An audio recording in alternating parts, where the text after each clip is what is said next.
국가폭력이라고 그랬나요? 본인 수사 과정에서 몇 분이나 돌아가셨는지 한 번만 생각해 본다면, 본인이 데이트 폭력이라고 하면서 변호했던 흉악범의 피해자 한 번만이라고 생각해 본다면 폭력이라는 단어를 가지고 뜬금없이 저런 말 만들어낼 것 같지는 않습니다. 민주당에서 어제 얘기한 다 들어갔다가 다 퇴장하는 거요? 지금까지 4번 했던 방탄보다 더 저질 방탄입니다. 가해자가 피해자에게 하는 농담은 농담이 아니라 그냥 나쁜 짓인 겁니다. 김의겸 의원은 정치판에서 뻥치시다가 망신당하고 예능판 가서 그러시는 것 같은데요. 그분이 그러고 다니시는 거에 대해서 사람들이 뭐 이상하게 생각은 않죠.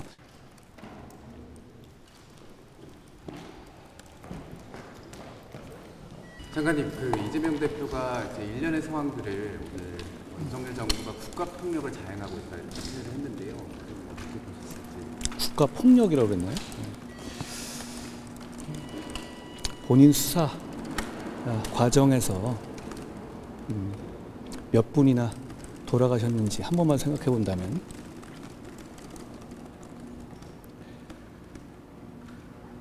본인이 데이트 폭력이라고 하면서 변호했던 흉악범의 피해자 한 번만이라고 생각해 본다면 폭력이라는 단어를 가지고 뜬금없이 저런 말 만들어낼 것 같지는 않습니다. 아니, 우병우랑 관련해가지고 당내에서 보이콧을 하겠다 이런 의견도 나오고 있는데 모르겠어요. 제가 그거 봤어요. 제가 봤는데요. 민주당에서 저를 이거 이렇게 지칭하면서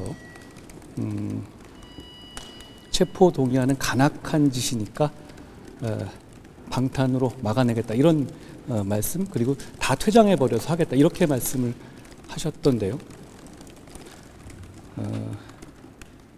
그런 말에 놀랄 만한 고급스러움은 둘째치고, 저는 민주당에게 불체포 특권을 포기하라는 말을 한 적이 없습니다. 4번 연속 방탄했다가 국민 무서워서 특권 포기하겠다고 말한 것은 이재명 대표고요. 김은경 혁신위원장입니다. 그냥 하기 싫으면 하지 말았으면 좋겠어요. 매번 자기들끼리 그러잖아요. 이랬다 저랬다, 자기들이 갑자기 심각해서 화내다가 결국은 남 탓하고 결론은 항상 방탄을 포기하지 않겠다 하잖아요. 국민들께서 매번 보시지만 좀 피곤하고 지루하실 것 같습니다. 이재명 대표는 본인이 피의자고 본인 사건이니까 그럴 수 있다고 쳐도 공당인 민주당이 저러는 건 부끄러움을 모르는 거라고 생각합니다.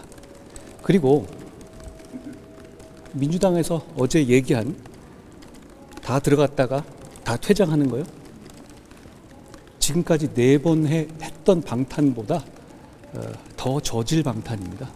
왜냐하면 그건 서로 특권 못하게 감시하겠다는 거잖아요, 공개적으로.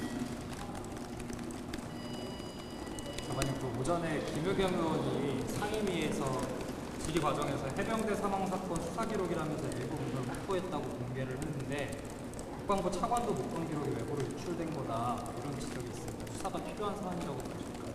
제가 그 얘기를 지금 처음 들었습니다. 그래서 제가 지금 말씀드릴 수 있는 문제는 아닌 것 같고요. 그러면 김의겸 의원님 어제 방송 나오셔가지고 왜 재판 시급하게 안 하고 계시냐? 네. 청담동 가짜뉴스의 가해자이신 김의겸 의원이 SNL에 나가서 또 그 가짜뉴스를 퍼뜨리신 것 같은데요. 제가 고백하자면 제가 유머를 좋아합니다.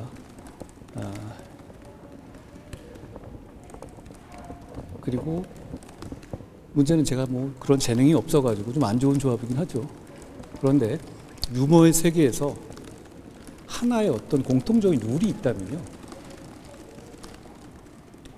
가해자가 피해자에게 하는 농담은 농담이 아니라 그냥 나쁜 짓인 겁니다.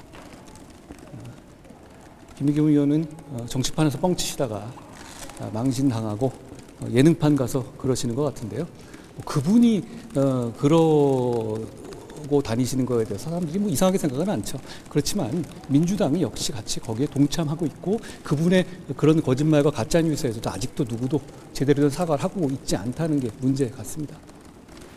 오늘 이제 현안실에서 묻지마 범죄에 관련한 대책들 얘기를 하시다는데 종신형을 얘기가 많이 나왔으니까 사법 위반죄는 어떤 입장? 현안 질의에서 진짜 그런 정책적인 질문이 나와줬으면 좋겠습니다. 그럴 것 같지는 않습니다만요. 사법 위반죄 같은 경우는 이제 오해하시면 안 될 것이 다른 나라에도 많이 있는 제도입니다. 그리고 적시에 치료를 받지 않았을 경우에 또 여러 가지 사회적 문제가 생길 수 있다는 거 우리가 요즘 많이 보고 있지 않습니까? 2017년부터 이 중증 정신질환자에 대한 입원 제도가 강화됐어요. 어떤 방식으로 됐냐면 의사가 2명 이상의 완전 합의를 해야 되고 그리고 동거하고 있는 가족이 직접 결정을 해야 되는 것이죠. 입장 바꿔 생각해 보십시오. 그런 경우에 내가 나중에 같이 살아야 될 가족에 대해서 본인이 그렇게 책임지고 결정하는 거 어려운 일입니다. 실제로 그것 때문에 입원 자체가 많이 감소했고요. 그런 차원에서 국가가 그런 책임을 그런 가정이나 의사에 맡겨주지 않고 사법 시스템을 통해서 결정하자고 하는 것이 이 사법위반죄 제도의 골자입니다. 그러니까 뭐 지나가는 사람 잡아놓겠다 이런 게 아니고요. 적시에 치료가 필요한 사람에 대해서 국가가 대신에 결정해 주되 사법 시스템을 통해 결정하자는 것이고요. 미국이나 다른 사법 선진국들 대부분에 보유하고 있는 그런 제도입니다. 예전에 뭐 누가 그랬다시피 뭐 자기 아는 인척을 그냥 정신병원에 가봐 이런 제도가 아니거든요. 오히려 그것보다 훨씬 더 사법 통제가 되는 제도입니다. 이 제도를 잘 만들어 볼 필요가 있다고 생각하고 법무부 자체만이 중후부서는 아니고 보건복지부가 TF를 구성했거든요. 잘 만들어 보겠습니다. 지난주에 그 법무부에서 생활 동반자법에 대해서 입장을 한번 내셨는데 국회에 오셔가지고 한 번 더 먼저 말씀드렸다시피 전 생활 동반자법에 대해서 제가 찬반 입장을 밝힌 적은 없습니다. 생활 동반자법이 실제로는 그 내용이 두 성인 간의 이 어떤 관계를 말하는 거잖아요. 무슨 전에 박범계 의원께서는 1인 가구를 포함한다 그러는데 1인 가구는 동반자일 수가 없죠. 혼자 무슨 동반을 합니까? 그건 법을 모르시는 거고요. 그 법 내용은 결국은 두 성인의 이 어떤 여러 가지 형태를 가정을 만들 수 있게 하고 그것을 법적, 제도적 보장과 어떤 사회적인 보조를 해줄 수 있는 그런 구조인 겁니다. 결혼처럼요.